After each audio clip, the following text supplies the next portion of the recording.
ಅಂತಕ್ಕಂಥದ್ದು ಜನ ಗೊತ್ತಾಗುತ್ತೆ ಅಂತ. ನಮ್ಮ ಹೆಸರೇ ಬರೋದು ಬೇಡ, ಸರ್ಕಾರ ಮಾಡಿದೆ, ಸರ್ಕಾರ ಅಭಿವೃದ್ಧಿ ಪಡಿಸ್ಲಿ, ಸರ್ಕಾರದ ಕಾರ್ಯಕ್ರಮಗಳು ನಂದಲ್ಲ. ಯಾಕೆ ಉದಾಹರಣೆ ಹೇಳ್ತೀನಿ ಅಂದ್ರೆ, ಇದು ಬಿಟ್ಟಿದೀವಿ, ಅಲ್ಲಿ ಅವಶ್ಯಕತೆ ಇದೆ, ಅಲ್ಲಿ ಅಧಿಕಾರಿಗಳು ವಾಸ ಮಾಡ್ತಾರೆ, ಮಳವಳ್ಳಿ ಪಟ್ಟಣದಲ್ಲಿ ಜನಗಳು ವಾಸ ಮಾಡ್ತಾರೆ, ಅವ್ರಿಗೂ ರಸ್ತೆನಲ್ಲಿ ವಾಕಿಂಗ್ ಪಾತ್ ಇಲ್ಲ, ಅದನ್ನ ಅಭಿವೃದ್ಧಿ ಪಡಿಸ್ಲಿಕ್ಕೆ ಹೋಗಿಲ್ಲ. ಯಾಕೆ ಅಂದ್ರೆ ಅಂದಾನಿ ಅವರಿಂದ ಶಾಸಕರಾಗಿದ್ದಾಗ ಮಾಡಿರ್ತಕ್ಕಂಥದ್ದು ಅವ್ರಿಗೆ ಹೆಸರು ಬರುತ್ತೆ ಅಂತ. ಇಲ್ಲಿ ಅಂದಾನಿ ಹೆಸರಲ್ಲ, ನರೇಂದ್ರ ಸ್ವಾಮಿ ಹೆಸರಲ್ಲ, ಮಲ್ಲಿಕಾರ್ಜುನ ಸ್ವಾಮಿ ಅವರು, ಮಾದೇಗೌಡರು, ಎಲ್ಲಾ ಕಾಲದಿಂದ, ನಾಗೇಗೌಡರ ಕಾಲದಿಂದಲೂ ಕೆಲಸ ಆಗಿದೆ ಇಲ್ಲಿ. ಹಾಗಾದ್ರೆ ಯಾರೋ ಕಾಲದಲ್ಲಿ ಆಗಿದೆ ಅಂತೇಳಿ ಅದನ್ನೆಲ್ಲ ಮುಚ್ಚಾಕ್ಸ್ತೀರ ನೀವು ಅಭಿವೃದ್ಧಿ ಕಾರ್ಯಕ್ರಮಗಳನ್ನ? ಸರಿಯಾ ನೀವು ಮಾಡ್ತಾ ಇರೋದು? ಖಂಡಿಸ್ತೀವಿ, ಇದಾಗಬಾರ್ದು. ಕೂಡಲೇ ತತ್ಕ್ಷಣದಲ್ಲಿ ಗೆಂಡೆಕೆರೆ ಏನಿದೆ ಮತ್ತೆ ಯಥಾಸ್ಥಿತಿನಲ್ಲಿ ನಿರ್ಮಾಣ ಆಗ್ಬೇಕು, ನಮ್ಮ ಒತ್ತಾಯ. ನಿಮಗೆ ಮಾಡಬೇಕು ಅಂತಕ್ಕಂಥ ಅನಿಸಿಕೆ ಇದ್ರೆ NES ನಲ್ಲಿ ಅದಕ್ಕಾಗೇ ಬಿಟ್ಟಿದ್ದೀವಿ ನಾವು.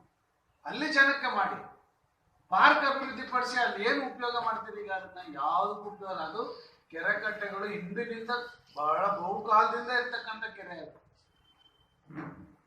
ಕೂಡಲೇ ಅದನ್ನ ತತ್ಕ್ಷಣದಲ್ಲಿ ಜಿಲ್ಲಾಧಿಕಾರಿಗಳು ಪರಿಶೀಲನೆ ಮಾಡಬೇಕು. ಸರ್ಕಾರ ಈ ಕೂಡಲೇ ಅದನ್ನ ಹಾಗೆ ಕೆರೆ ಏನಿದೆ ಅದು ಯಥಾವತ್ತು ಮತ್ತೆ ಅದು ಅದೇ ರೀತಿ ಮುಂದುವರಿಬೇಕು ಅಂತಕ್ಕಂಥದ್ದು ನಮ್ಮ ಒತ್ತಾಯ. ಜೊತೆಗೆ ಎತ್ತುವ ನೆಪದಲ್ಲಿ ಇವತ್ತು ನೀರೆಲ್ಲ ಖಾಲಿ ಮಾಡಿ ಇವತ್ತು ಆ ಅಭಿವೃದ್ಧಿ ಪಡಿಸಿದ್ದೀನಿ ಅಂತ ಹೇಳಿ ಆ ನೆಪದಲ್ಲಿ ಇವ್ರು ಯಾವುದೋ ಹಣವನ್ನ ಬಾಚೋ ಉದ್ದೇಶದಿಂದ ಇವತ್ತು ನೀರು ತುಂಬಿಸ್ಲಿಲ್ಲ. ನೀರು ಇವತ್ತು ತುಂಬಿಸ್ತೀವಿ ಇಲ್ಲೋ ನಮ್ಗೆ ಆತಂಕ ಆಗಿದೆ ರೈತರಿಗೆ.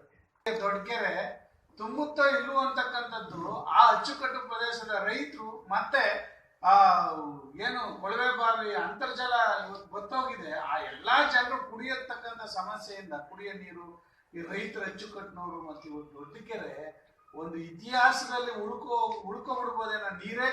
ನೀರೇ ತುಂಬಲ್ಲ, ಅದನ್ನ ದೂರ ಮಾಡ್ಬೇಕು ಅಂದ್ರೆ ಇವತ್ತು ಪವರ್ ಉಪಯೋಗಿಸ್ತಾ ಇದ್ದೀರಿ, ಎಲ್ಲಾ ಅಧಿಕಾರಿಗಳನ್ನು ನೀವೇ ಹಾಕತಾ ಇದ್ದೀರಾ. AC ಗಳು, DC ಗಳು, ಇಂಜಿನಿಯರ್ಗಳು ಎಲ್ಲ ನೀವೇ ತಂದು ಹಾಕ್ತಿದ್ರಿ. ನೀವು ನೀರು ಕುಡ್ಸಕ್ಕಾಗ್ಲಿಲ್ವಾ ದೊಡ್ಡ ಕೆರೆಗೆ? ಅಷ್ಟೊಂದು ನಿಮ್ಮ ಮಾತು ಕೇಳದೇ ಇರೋ ಸ್ಥಿತಿಲಿ ಇದ್ದಾರ ಇಂಜಿನಿಯರ್ಗಳು. ಈ ಕಣ್ಣಿಂದ ನೋಡ್ಲಿಕ್ಕೆ ಆಗ್ತಾ ಇಲ್ಲ ಕೆರೆನ, ದೊಡ್ಡ ಕೆರೆನ. ಇವತ್ತು ಬಾಯ್ ಬಿಡ್ತಾ ಇದಾರೆ ರೈತರು. ಕೂಡ್ಲೆ ತಮಿಳ್ನಾಡಿಗೆ ನೀರು ಬಿಡ್ತಾ ಇದ್ರಲ್ಲ, ಅದನ್ನ ನಿಲ್ಲಿಸಿ ಈಗ ನಮ್ಮ ಕೆರೆಗಳಿಗೆ ನೀರು ಬಿಡ್ತಕ್ಕಂಥ ಕೆಲಸ ಮಾಡ್ಬೇಕು. ಅದರಲ್ಲೂ ಮಳವಳ್ಳಿನಲ್ಲಿ ಮಾರಳ್ಳಿ ಕೆರೆ ಮತ್ತೆ ಮಾರ್ಕಾಲ್ ಕೆರೆ, ಮಳವಳ್ಳಿ ಕೆರೆಯನ್ನ ಈ ಕೂಡ್ಲೆ, ರಾಮಂದೂರ್ ಕೆರೆ, ಈ ಕೆರೆಗಳನ್ನ ಕೂಡ್ಲೆ ತುಂಬಿಸ್ಬೇಕು ಅಂತೇಳಿ ನಾನು ಸರ್ಕಾರವನ್ನ ಮತ್ತೆ ನೀರಾವರಿ ಇಲಾಖೆಯನ್ನ ಒತ್ತಾಯ ಮಾಡಿ 10 ದಿನ 1 ತಿಂಗಳು ಅಂತ ನಾವೇನ್ ಗಡುವು ಕೊಟ್ಟಿದ್ದ ಆ ಗಡುವು ಮೀರಿ 2 ತಿಂಗಳು 3 ತಿಂಗಳು ಇನ್ನೂ ನಾವು ತಾಳ್ಮೆಯಿಂದ ಕಾಯ್ದಿದ್ದೀವಿ. ಇನ್ನೂ ಕೂಡ ಖಾತೆ ಮಾಡ್ಕೊಡದೆ ಮೀನಾಮೇಷ ಎಣಿಸ್ತಿದ್ರೆ ಇದ್ರ ಉದ್ದೇಶ ಏನು ಅಂತ ಮಾಡಿದ್ದಾರೆ. ಅವ್ರು ಚುಚ್ಚಿದ್ರು ಗೊತ್ತಾಗ್ತಿಲ್ಲ ಅವ್ರಿಗೆ. ಅಂದ್ರೆ ಬಹುಶಃ ಇದು ಒಂಥರ ಗೂಂಡ ಸಾಮ್ರಾಜ್ಯ ಆದಂಗೆ ಆಗಿದೆ. ಇದು ಮಳವಳ್ಳಿ ಒಂಥರ ಮಿಲಿಟರಿ ಅಘೋಷಿತ ಸರ್ಕಾರದ ಒಂದು ಭಾಗ ಆಗಿದೆ.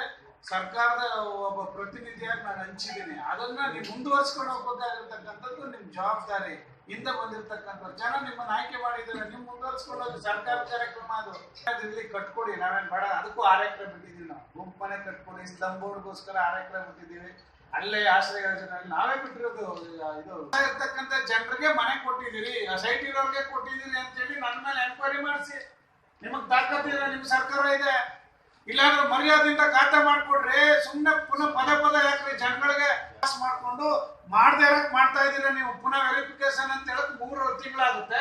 ಅಥವಾ ಸರ್ಕಾರ ಇವತ್ತು ಏನು ತೀರ್ಮಾನ ತಗೊಳ್ದೇ ಇರೋದು, ಚುನಾವಣೆ ಬರೋದು ಆಗುತ್ತೆ. ಆಗ್ಬಾರ್ದು ಅನ್ನೋ ನಿಮ್ ಉದ್ದೇಶ ಇದೆ ನರೇಂದ್ರ ಸ್ವಾಮಿ ಅವರೇ.